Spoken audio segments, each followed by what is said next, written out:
Salam sejahtera bagi kita semuanya. Shalom, Om Swastiastu, Namo Buddhaya, salam kebajikan. Saudara saya di pagi hari ini saya Dodi Manu, tentunya diberikan kepercayaan untuk menjadi MC pada pagi hari ini. Tentunya di hari Rabu 25 Oktober 2023 di acara sosialisasi stroke dalam rangka memperingati World Stroke 2023 di Aula Ibnu Sina RSUD Amrit Tambunan Kabupaten Deli Serdang.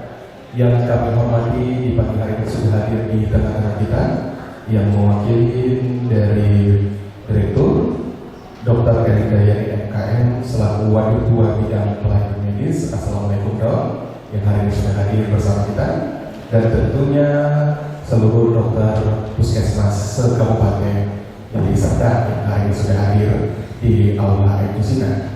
Ada pun program acara kita di pagi hari ini.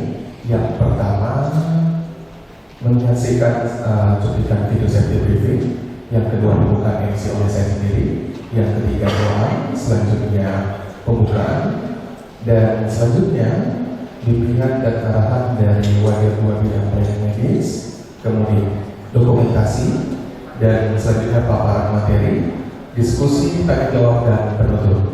Baik teman-teman, sebelum kita memulai acara kita pada pagi hari ini, sudah kita akan berdoa. A'udzubillahi minasyaitonir rajim. Bismillahirrahmanirrahim. Hamdan syakirin, hamdan na'imin, hamdan yuwafi ni'amahu wa yukafi mazidah. Ya Rabbana lakal hamdu wa lakal syukru kama yanbaghi li jalali wajhikal karim wa li 'azimi sultanik. Selamat pagi dan salam sejahtera bagi kita semua. Yang saya hormati Bapak narasumber kita pada hari ini, Dr. Robert C. Thomas, spesialis neurologi. Yang saya hormati Ibu Siti yang mewakili dari Dinas Kesehatan Kabupaten Deli Serdang, serta seluruh peserta sosialisasi stroke yang hadir pada hari ini. Ketua SPS, Pak Dokter berbicara dengan segala hormat.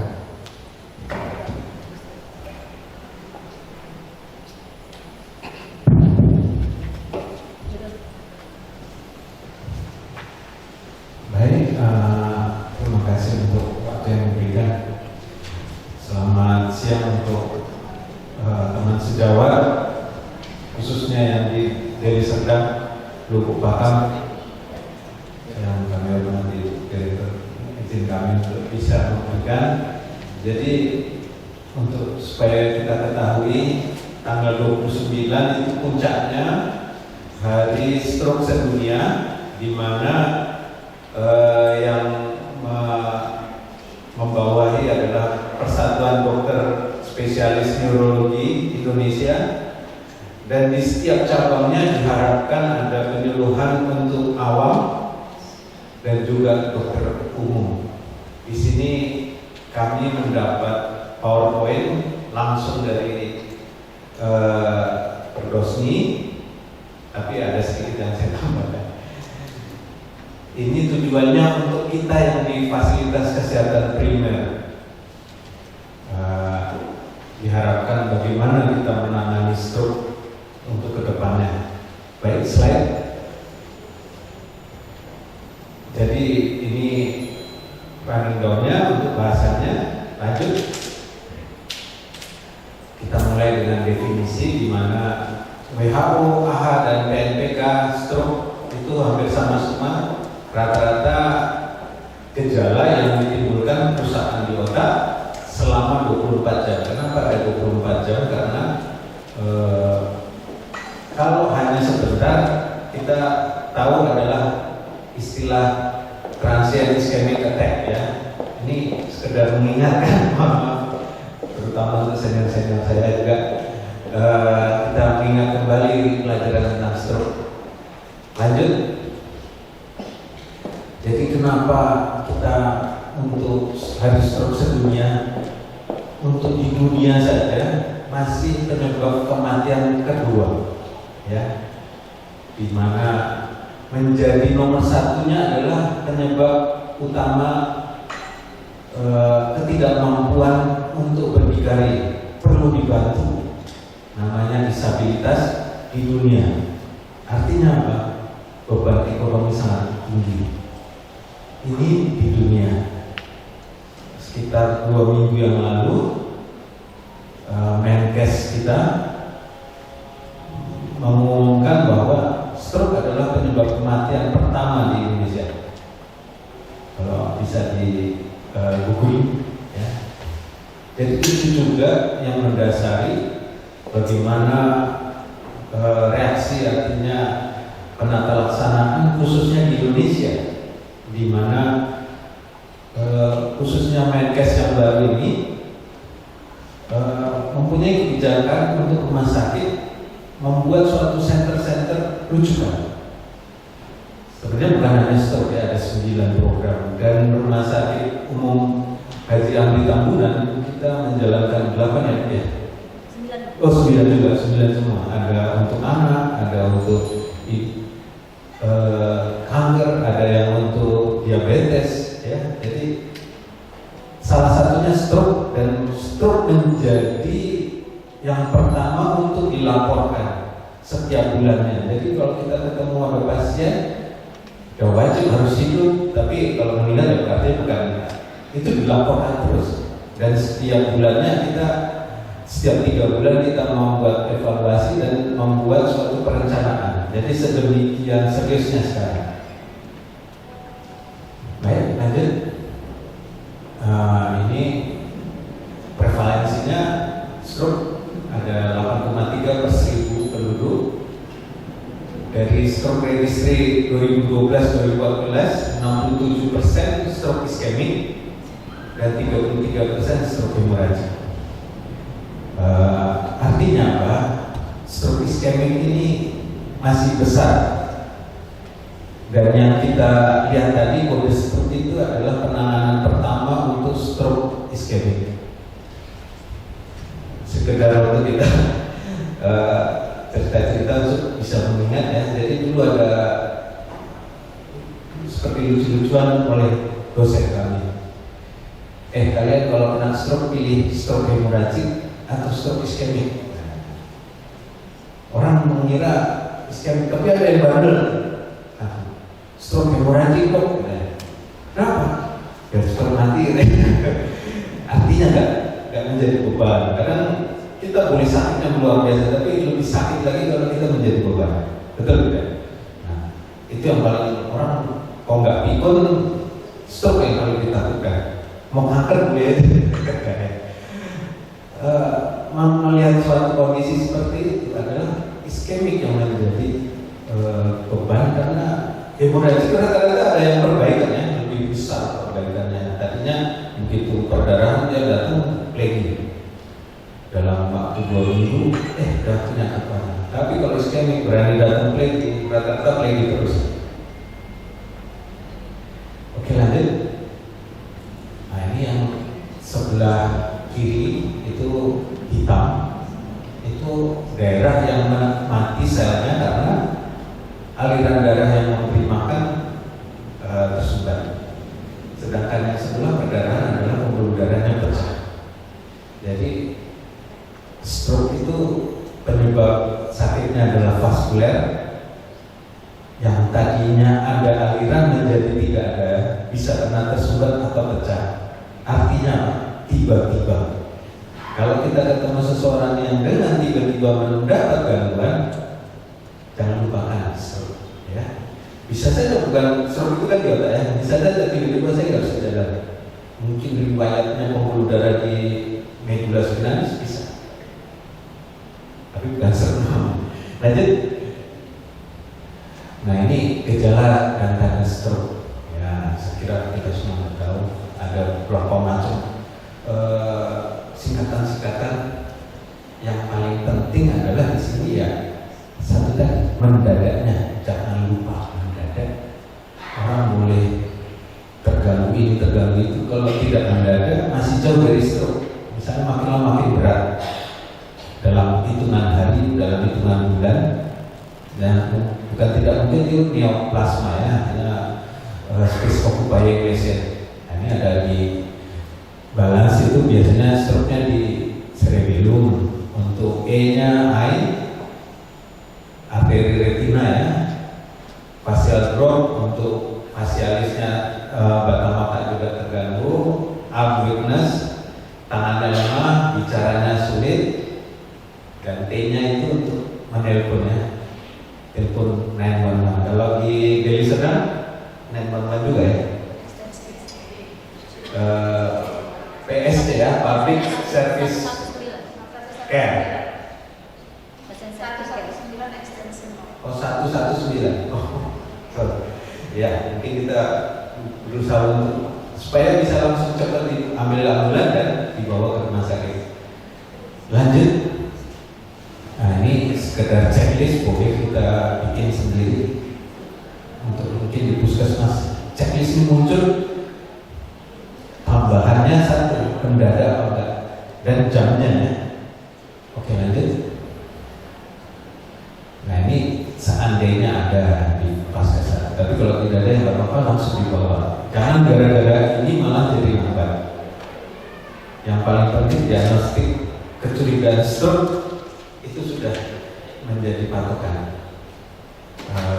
Bisa diukur berat badan kalau masih sempat, tapi yang paling penting dibawa aja dulu. Tapi kalau lagi mobilnya datang, silakan.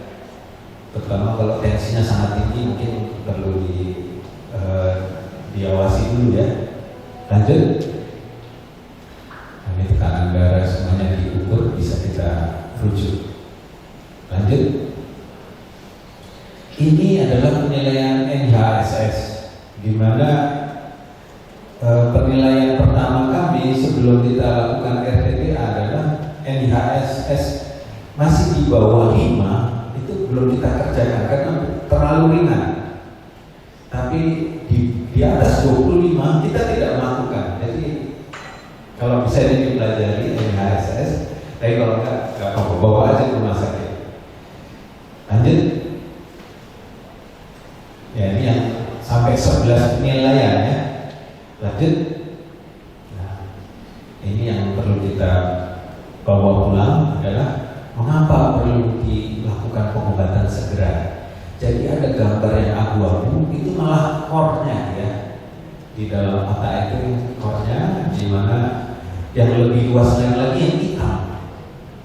Jadi core ini adalah yang rusak pertama. Yang hitam akan. Kalau kita bisa memberikan obat RTPA, yang akan ini niscaya tidak terjadi, ya. Dan pasien terlepas dari disabilitas yang berat, yang biaya yang lebih berat lagi. Lanjut. Nah ini gambar masih bisa kelihatan terkecil, di mana RTPA itu bisa menembus air sumbatan yang tadinya menyumbat ya. Tetapi perlu diingat, kalau secara yang masih belum biasa, kita akan menduga setelah dibuka ini akan normal. Tidak. Seseorang dengan kecepatan seperti ini dibuka, bukan berarti dia tidak akan pernah mendapat namanya neuroprotector. Karena sejatinya setelah terjadi iskemik berat, di mana core terjadi, itu ada kaskade. Kaskadenya ini akan terus menjajah kita dengan radikal bebas, memperluas core menjadi bermudah, itulah kita obati. Nah, tapi kalau itu dibuka, niscaya hanya core-nya saja, yang lainnya tidak berlanjut kaskade. Kaskade itu istilah kita kan kayak ombak di pantai, habis satu habis tambah terus, gak pernah berhenti ombak di pantai ya. Kita memberikan antaplasa ini ya, dengan tadi ya diberikan pertama dibolus, kemudian di drip selama 1 jam. Tadi pasiennya kita pindahkan dari UGD untuk perawatan selama 24 jam pengawasan. Misalnya kalau udah bagus semua ya, mungkin 3 hari kita rawat. Untuk bisa diketahui harga obatnya itu sekitar, kan kita butuh 28 ya untuk satu. Yang pembuluh darahnya lebih besar, karena sangat besar, NIHSS-nya pasti lebih jelek dan tidak berani dilakukan karena terjadi perdarahan. Nah, mechanical thrombectomy itu yang mengerjakan siapa? Itu neurologi intervensi seperti jantung pasang cincin di pembuluh darah koroner, itu masuknya dari arteri femoral, tapi itu langsung ke pembuluh darah otak. Di situ dengan seperti alat endoskopinya di dalam pembuluh darahnya ambil, disedot langsung. Jadi lebih tidak berbahaya. Tapi karena dia pembuluh darahnya besar, kemungkinan tidak terlalu bisa untuk yang RTPA, cenderung terjadi perdarahan. Ya, lanjut. Nah, ini potensi kegagalan reperfusi atau trombolisis. Nah, ini take home message yang untuk kita teman sejawat adalah sebagai dokter layanan primer, kita berusaha menghilangkan delay time. Delay time itu pertama komunitas itu yang tetangga-tetangganya biasanya malah jangan dulu dibawa ke rumah sakit, nanti ada apa-apa, kita rebukan 1 jam aja lebih malah kuburan datang. Kemudian pada saat transport mungkin tidak tersedia atau alatnya atau mobilnya. Nah, ini pemecahannya adalah public service care tadi ya, nomor telepon 109 ya. Nah, kemudian di rumah sakit juga ada ya. Jadi kalau kita terlalu untuk labnya terganggu, jadi istilah kode stroke itu tadi, di mana seseorang sudah kita bikin kode stroke, dokter neurologi sudah harus datang. Dokter radiologi sudah harus bisa menjawab CT scan dengan cepat. Kalau itu belum ada, belum bisa kita lakukan RTPA. Door to middle kita 1 jam. Kalau tadi kita uji coba itu sekitar 45 menit. Jadi memang agak-agak kita sudah siap ya. Inilah greater than stroke. Kita boleh lebih kuat lagi dari penyakit stroke-nya itu sendiri ya. Lanjut. Nah, ini dengan prinsip time is brain. Sebelum ini ada lagi yang lebih tegas lagi. Kalau dulu kan brain attack ya, apa? Heart attack orang langsung dibawa ke rumah sakit UGD. Kita brain attack atau time is brain. Semakin terlambat, semakin sulit. Yang paling banyak golden period itu ya ngobrol ya, kalau trauma medula spinalis 8 jam. Terlalu lama nggak kembali kelumpuhannya ya. Nah, pasien datang vaskes, diketahui dokter vaskes, kemudian dipastikan untuk mencari pertolongan. Nah, tadi ada untuk pelayanan kode stroke itu ada di aplikasi. Tanggal 29 kita resmikan dari Perdosmi Medan. Mestro, kalau nggak bisa dicari di Play Store. Mestro, Mistro, seperti itu.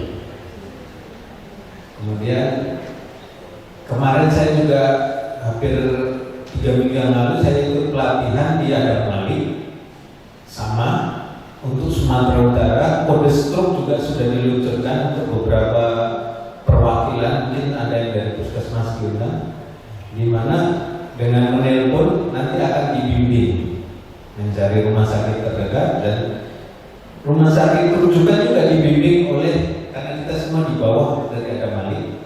Misalnya kita mau trombektomi, kita telepon, oh bisa dikirim dalam 1 jam, kita kirim, dan sana sudah siap Adam Malik. Jadi mohon sekali untuk komunikasi yang bisa membantu kita. Lanjut. Nah, ini di IGD, di mana 10 menit evaluasi awal sampai kesimpulan dan untuk pemeriksaan CT scan. Jadi dia akan dilakukan RTPA atau tidak. Pertama, CT scan juga akan kita percepat. Karena apa? Dia tidak dilakukan RTPA aja dalam waktu setengah jam, CT scan sebaiknya harus dilakukan di rumah sakit. Kenapa yang seperti itu? Karena rumah sakit rujukan. Jadi kita tapi untuk bacanya karena sudah kode stroke akan dipercepat oleh dokter radiologi. Ya. Nah, ini door to middle ya. Bacaan CT scan. Kalau bisa sih kalau saya sudah dengar saya akan datang. Di info konsen tadi kita lihat dokter jaganya saja. Kita mempersiapkan dokter jaga, tapi kita sendiri akan datang. Maksudnya gini, jangan sampai dia jadi terlambat. Kalau saya agak terlambat gara-gara jalan ya, kan gitu. Kita dalam info konsennya itu dengan tegas dokter saraf atau yang mewakili, tapi tanggung jawab pada kami dokter saraf. Lanjut. Ya lanjut. Nah ini kita sudah selesai ya. Stroke kegawatan, gawat tandanya itu bukan harus sampai kematian, tapi gawat itu membawa banyak perubahan kalau tidak tepat. Time is brain, rujukan kalau bisa di bawah 2 jam. Spare waktu kami 1,5 jam kalau ada yang masalah kan. Karena misalnya datang kan syaratnya RTPA itu di bawah 180 ya. Kalau dia datang dengan 220 bukan kami terus enggak bisa. Kita turunkan. Kalau hipoglikemi juga nggak boleh, saya naikkan. Tapi kalau dia hiperglikemi saya turunkan dengan insulin. Saya kejar pas saya masuk RTPA. Semua dalam pengawasan. Ya, sekedar untuk pengetahuan, salah satunya komplikasi adalah perdarahan. Tapi kan nggak ada yang perdarahan langsung besar ya. Biasanya gejalanya muncul dalam tiap 15 menit sampai 1 jam. Pertama yang masih jam-jam awal akan kita monitoring ketat. Kemudian yang agak jarang itu adalah pembengkakan laringeal edema. Saya sudah pernah kejadian dan tapi sangat sulit untuk membahayakan kalau jalan napasnya tertutup. Kalau jalan napasnya tertutup ya tugas. Tapi itu jarang. Saya lihat diberikan ranitidin dan dipenigramin mengecil sama metilprednisolon juga boleh mengecil. Jadi itu tanpa harus buka, tapi lehernya juga kayak leher apa? Membengkak sebentar. Mungkin reaksi aliran darahnya sendiri. Oke. Bersama kita bisa mengalahkan stroke yang disabilitasnya sangat menakutkan. Lanjut.